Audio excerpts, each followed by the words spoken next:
The Lord be with you. A reading from the Holy Gospel according to Luke.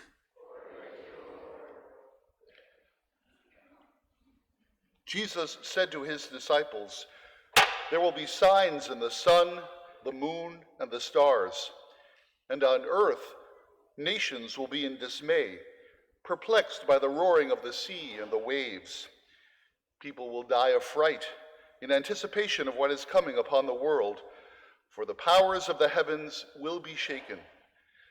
And then they will see the Son of Man coming in a cloud with power and great glory. But when these signs begin to happen, stand erect and raise your heads, because your redemption is at hand. Beware that your hearts do not become drowsy from carousing and drunkenness and the anxieties of daily life, and that day catch you by surprise like a trap. For that day will assault everyone who lives on the face of the earth. Be vigilant at all times, and pray that you have the strength to escape the tribulations that are imminent and to stand before the Son of Man." The Gospel of the Lord.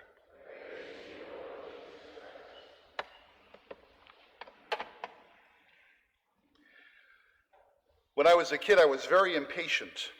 My relatives may tell you that weakness still persists in me to this day. But when I was a kid, I was always waiting for something and wanting it to come sooner. Couldn't wait for the weekend to come so I could get off from school. Couldn't wait for the summer to come.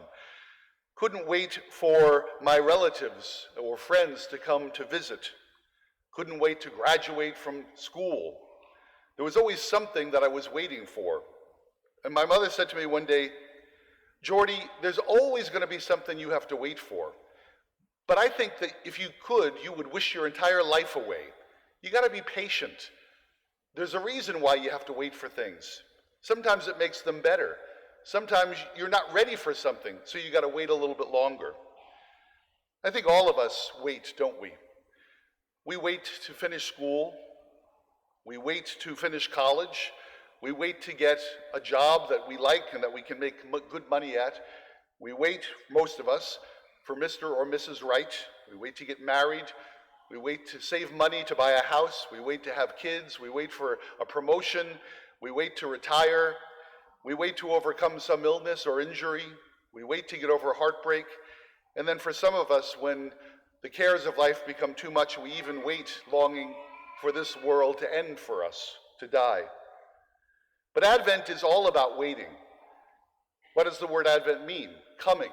We're waiting for something to come. So during Advent, we commemorate the waiting, the centuries of waiting that God's holy people in the Old Testament did. And we hear in the first reading, Jeremiah promised that this Messiah is coming, but we have to wait. We wait for Christmas, although we're not so good at that, are we? The commercials started right around Halloween for Christmas.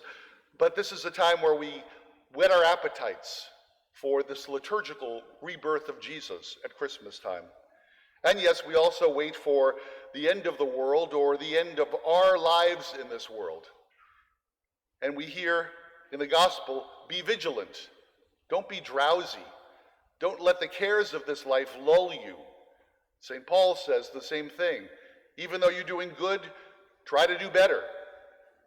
And so this is a waiting time, but not a waiting time of passivity. We don't just hang around and wait. Just like you might be busy preparing your house for visitors at Christmas time, preparing the menu and the meal, this is a time of waiting, but active waiting. The priest says right after the Lord's Prayer that we wait in joyful hope for the coming of our Savior, Jesus Christ. And so it's not a waiting that just means we hang around, but a waiting where we're busy anticipating, excitedly, joyfully. It all comes down to a simple message that is in the cartoon, or not the cartoon, but the comic strip, Calvin and Hobbes. You might remember that. Calvin is a little scamp of a boy, 6 years old, and he spies his arch nemesis, Susie, walking down the street, and he thinks he's going to get her good. It's December, and it's snowing, and he scoops up some snow, and he rolls it into this great big snowball, and he is going to go and throw it right in her face.